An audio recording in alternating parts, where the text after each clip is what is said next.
Result के पहले अब सेकंड रैंक है मेरी, but still I was also like कि होगा भी या नहीं होगा। इन 5 में से अगर 3 में भी आपका बहुत अच्छा स्कोर है, जब भी एक बिगनर होता है तो उसके मन में काफी ज्यादा जुनून लगा रहता है कि मुझे यूपीएससी क्रैक करना है फर्स्ट अटेम्प्ट में और लेके आनी है मुझे रैंक 1। कैसे टॉपर्स की रैंक 1 आती है कि कैसे रैंक 1 तक आपके जाने के चांसेस बढ़ जाएंगे, तो इस वीडियो में आपको कुछ रियलिटी बताने वाले हैं। और कुछ टाइम पहले हमने जो इंटरव्यू किया था जागृति एससीएम का, उनका क्या कहना है रैंक 1 के बारे में।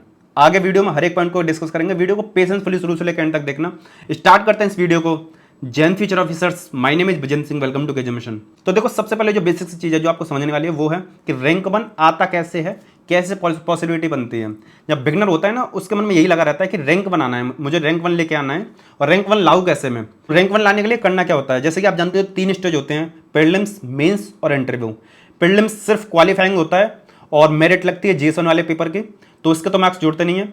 इंटरव्यू के मार्क्स जुड़ते हैं 275 और आपका जो मेंस होता है 1750 का वो होता है। तो टोटल आपके 2025 मार्क्स का पूरा मार्क्स वेटेज होता है। इन 2025 में से अगर आपके 1000 मार्क्स के आसपास आ रहे हैं तो आप टॉपर्स की लिस्ट में आ सकते हो। कभी कभी मार्किंग थोड़ी ज्यादा हो जाती है, 1050 और कभी कभी 1100, कभी कभी 1120 बैठ जाते हैं। ये डिपेंड करता है कि उस साल कितने मतलब मार्किंग की जा रही है। क्या होता है कि GS1, GS2, GS3, GS4 या एथिक्स के पेपर में या ऑप्शन के पेपर में कभी कभी जो एग्जामिनर होते हैं ना, हर एक स्टूडेंट का मार्क्स काटते हुए आते हैं, तो हर एक के कट रहे हैं तो टॉपर वगैरह का भी कटेंगे। तो इससे क्या होता है, या तो टॉप रैंकर 1000 मार्क्स के आसपास बन जाता है, या टॉप रैंकर 1050 के आसपास बन जाता है, या टॉप रैंकर 1100 के आसपास भी बन सकता है, कभी कभी 1150 भी चला जाता है।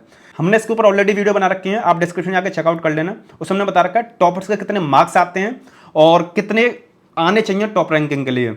तो समझने वाली बात यह है कि आपको 3 फैक्टर्स पे काफी ज्यादा काम करना पड़ेगा अगर आपको रैंक 1 लेके आनी है, अगर आपको टॉपर्स की लिस्ट में आना है तो। 3 फैक्टर्स जिनकी वजह से आप टॉपर बनते हो। पहला होता है आपके ऑप्शनल में काफी अच्छे मार्क्स होने चाहिए, 300 के आसपास आपके मार्क्स रहने चाहिए। दूसरा, आपके एथिक्स के मार्क्स करीब करीब आपके 130 125 के आसपास आपके मार्क्स होने चाहिए। और ऐसे का पेपर है उसमें भी आपके करीब करीब 125 से लेकर 150, 140, 145 मार्क्स तक आपके रहने चाहिए, तब आप टॉप रैंकर्स में आ सकते हो। बाकी पेपर्स का हमने क्यों नहीं बोला, मेंस में आपके 9 पेपर होते हैं, क्योंकि जितने भी आपके जीएस के अदर पेपर होते हैं, GS1, GS2, GS3, इसमें जितने भी टॉपर्स होते हैं, जितने भी रैंकर्स होते हैं, उन सब के मार्क्स लगभग बराबर रहते हैं। GS4 यानी एथिक्स में आपको लेके ही आने हैं। ऑप्शन के 2 पेपर हैं, इसमें आपको लेके ही आने हैं। और आपका एसए का पेपर है, इसमें आपको लेके ही आने हैं। टोटल कितने हो गए? टोटल आपके 7 सब्जेक्ट हैं जिनको आपको फोकस करना होता है। 2 पेपर आपके क्वालिफाइंग होते हैं, एक आपका कोई भी लैंग्वेज का, जैसे हमारी हिंदी है तो हिंदी, दूसरा आपका इंग्लिश का। अब आपको बताते हैं 2020 के टॉपर रेंज जागृति एससीएम, जब हमने उनका इंटरव्यू लिया था तो उनसे हमने सेम क्वेश्चन किया था, क्योंकि आप सबने डिमांड करी थी। तो उस इंटरव्यू में मैम ने क्या बोला था, अब वो सुनिए। हमने काफी सारे टॉपर्स को देखा है मैम, वो बोलते हैं कि मुझे नहीं लग रहा था इतनी रैंक आ जाएगी या ये रैंक आनी चाहिए, आपकी रैंक 2 थी। तो आज जैसे हम यूट्यूब पर लाइव थे तो उसमें एक स्टूडेंट पूछ रहा था कि सर ये बताइए रैंक 1 कैसे आए, रैंक क्या आएगी, सर्विस क्या मिलेगी, ये सब बोल पाना बहुत मुश्किल है। मैं अपने भी अगर एक्सपीरियंस से बोलूं तो मुझे मेंस का एग्जाम देने के बाद आई वाज प्रीटी कॉन्फिडेंट कि एटलीस्ट इंटरव्यू का कॉल तो आना चाहिए। पेपर्स अच्छे गए थे, ज्यादातर क्वेश्चंस में ये लग रहा था कि टेस्ट सीरीज में कहीं ना कहीं लिखा हुआ है, कहीं ना कहीं प्रीवियस ईयर क्वेश्चन में लिखा हुआ है, पढ़ा हुआ है, तो चीजें मतलब कंटेंट बिल्डअप हो रहा था आंसर्स में। तो मुझे लगा कम से कम कॉल तो आ जानी चाहिए इंटरव्यू की।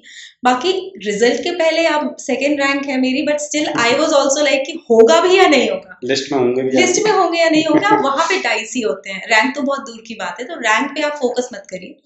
अगर आप बहुत अच्छा देंगे, अपना बेस्ट दे करके आएंगे, तो डेफिनेटली आपको, जैसे अगर आप मेरे से पूछें कि अगर आप मुझे मेरे मेंस का पेपर्स दोबारा दे दें और बोले कि अब लिखो, तो मुझे नहीं लगता मेरे ज्यादा मार्क्स आएंगे, विच मीन्स कि मैं अपना बेस्ट दे चुकी हूँ। और जब आप अपना बेस्ट दे देंगे तो आपको रैंक के बारे में कोई चिंता नहीं करनी। और डेफिनेटली डेस्टिनी तो है, कई बार बहुत डिजर्विंग कैंडिडेट्स रह जाते हैं, तो डेस्टिनी भी अपना पार्ट प्ले करती है, बट हमें अपनी मेहनत में कोई कमी नहीं रखनी है। तो आप समझ गए होंगे कि रैंक को दिमाग में पहले रख के चलोगे तो ही फायदा नहीं है, कुछ भी उसको रखो मत, अपना डू योर बेस्ट करो बस। आई थिंक आप इस चीज को समझ गए होंगे। कुछ टाइम पहले से हमसे काफी सारे स्टूडेंट पूछ रहे हैं सर ऑप्शन के लिए कोई अच्छी कोचिंग बताइए, तो मैं आपको रिकमेंड करेंगे PW ले इसको, क्योंकि 27 जुलाई तक इनके कोर्सेज पर 1000 रुपये का ऑफ है। जो इनका प्राइस 9000 रहता था, अभी वो 8000 है। और आप हमारे चैनल का कोड KGM इस्तेमाल करोगे तो आपको 500 रुपये का और डिस्काउंट मिलेगा। GS के कोर्सेज भी इनके 9 और 11000 रुपये में, आप उनको भी देख सकते हो, काफी अफोर्डेबल है। CSET के लिए भी इनकी क्लासेस हैं, ऑनलाइन ऑफलाइन दोनों के लिए। अगर आपको और भी अच्छा ऑफर चाहिए तो आप इनके कॉम्बो वाले कोर्सेज परचेस करना, जिसमें GS प्लस ऑप्शन दोनों कवर कराया जाएगा, उसमें आपको काफी अच्छा डिस्काउंट मिल जाएगा। साथ में आप इनका प्रीमियम कंटेंट भी परचेस कर सकते हो, जिसमें आपको ये सारे ऑफर मिलेंगे, जिसका नाम सेलेक्ट 360 है, जिसका प्राइस 5,000 रुपये है। PW एप्लीकेशन का लिंक हमने डिस्क्रिप्शन में डाल दिया, आप वहाँ पे जाकर उसको चेकआउट कर सकते हो। इनके कोर्सेज काफ़ी अच्छे हैं और काफ़ी अफोर्डेबल प्राइस पर आपको प्रोवाइड कर रहे हैं, और ये काफ़ी सही समय आपको परचेस करने के लिए। 2020 के टॉपर के मार्क्स देखो आप यहाँ पे कितने हैं, 1054। रैंक 1 के मार्क्स बता रहे हैं आपको।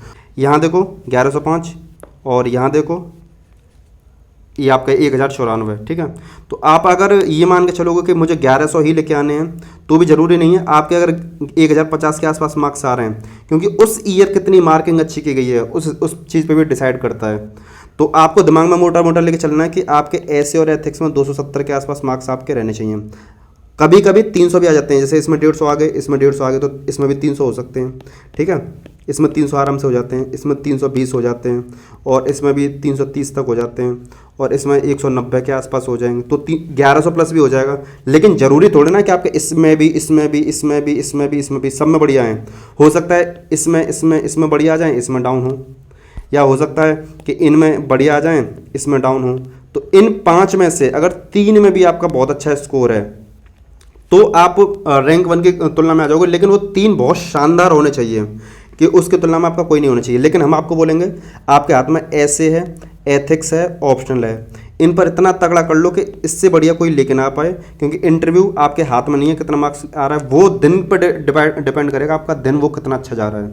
अब समझने वाली बात यह है कि आपको ऐसे राइटिंग, आंसर राइटिंग और एथिक्स इन पर कैसे कमांड करनी है। इन पर कमांड करने के लिए देखो, आंसर राइटिंग के लिए हमने यूपी सीरीज पार्ट 29 बना रखा है, एथिक्स के लिए हमने यूपी सीरीज पार्ट 46 बना रखा है, और ऐसे के लिए हमने यूपी सीरीज पार्ट 45 बना रखा है। ये मतलब हमने इतना गाइडेंस दे रखा है कि फाउंडेशन गाइडेंस की तरह काम करेगा। जो भी कोचिंग्स में आपको फाउंडेशन क्लासेस देते हैं ना, 1-2 दिन का डेमो, उस तरीके से काम करेगा। डिस्क्रिप्शन में लिंक डाल दिया है, आप उनको जरूर चेकआउट करना। अब आपको बताते हैं ऑन स्टॉक रैंक 1 के बारे में।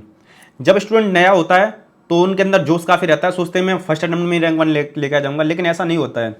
जब आप इसकी तैयारी करोगे ना, GS1, GS2, GS3, GS4, कितने कितने मार्क्स आ रहे हैं, कहाँ पे आंसर राइटिंग में कितना अच्छा आप कर रहे हो इसमें, और साथ में एक एक मार्क्स को ध्यान में रखोगे, क्योंकि जो टॉप रैंकर्स होते हैं ना, स्टार्टिंग के टॉप 100 तक तो मार्क्स का वेरिएशन दिखाई देगा आपको, लेकिन 100 रैंक के बाद में एक एक नंबर से 10-10 रैंक पीछे चली जाती है। तब आपको समझ में आएगा कि आपके 10 नंबर कम होने की वजह से आपका इंटरव्यू कॉल नहीं आया, 10 नंबर कम होने की वजह से आपके रैंक 100 से 200 के आसपास जाके पहुंच गई, 10-15 नंबर कम होने की वजह से रैंक 100-150 के आसपास आई है।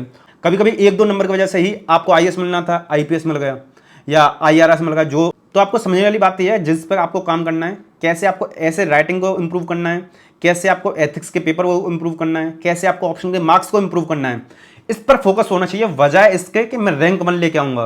देखिए, हम आपसे एक चीज बोलना चाहेंगे, आप में से मुश्किल से 15-16% एस्पिरेंट ने चैनल को सब्सक्राइब कर रखा है, तो वीडियो को लाइक कर दो, चैनल को सब्सक्राइब कर लो। ऐसी क्वालिटी वाली वीडियोस आगे आपको फ्यूचर मिलती रहे। हम notes review, coaching review, mentorship, guidance, इन सबको लेकर वीडियो बनाते रहते हैं। तो सब्सक्राइब जरूर करो, अपने फ्रेंड्स के साथ में चैनल को शेयर करना। जल्दी ही 1 लाख सब्सक्राइबर्स तक हम पहुंचने वाले हैं, तो प्लीज सब्सक्राइब करना। आपको अगर बिल्कुल जीरो से तैयारी करनी है, फ्री ऑफ कॉस्ट, तो आप हमारी यूपी सीरीज को फॉलो कर लेना। उसमें पार्ट 1 से लेकर पार्ट 60 तक है। जीरो से कैसे तैयारी करनी है वहाँ पे आप समझ जाओगे, पूरे यूट्यूब पर यूनिक है। लेफ्ट साइड वीडियो क्लिक करके आप पूरी प्लेलिस्ट को चेकआउट कर सकते हो, जैसे हमने 24-25 के लिए गाइडेंस सीरीज दे रखी है। एंड राइट वाली वीडियो क्लिक करके जितने भी कोचिंग रिव्यूज हैं, उन सब की रियलिटी और उनके रिव्यूज को हमने दे रखा है, आप उसको चेकआउट कर सकते हो। मैंने लिंक डाल दिया डिस्क्रिप्शन में। बाहुबली कोर्स को चेकआउट करने के लिए इस वाली वीडियो क्लिक कर सकते हो। उम्मीद करते हैं वीडियो आपको पसंद आई होगी। चलिए मिलते हैं नेक्स्ट वीडियो में। जय हिंद।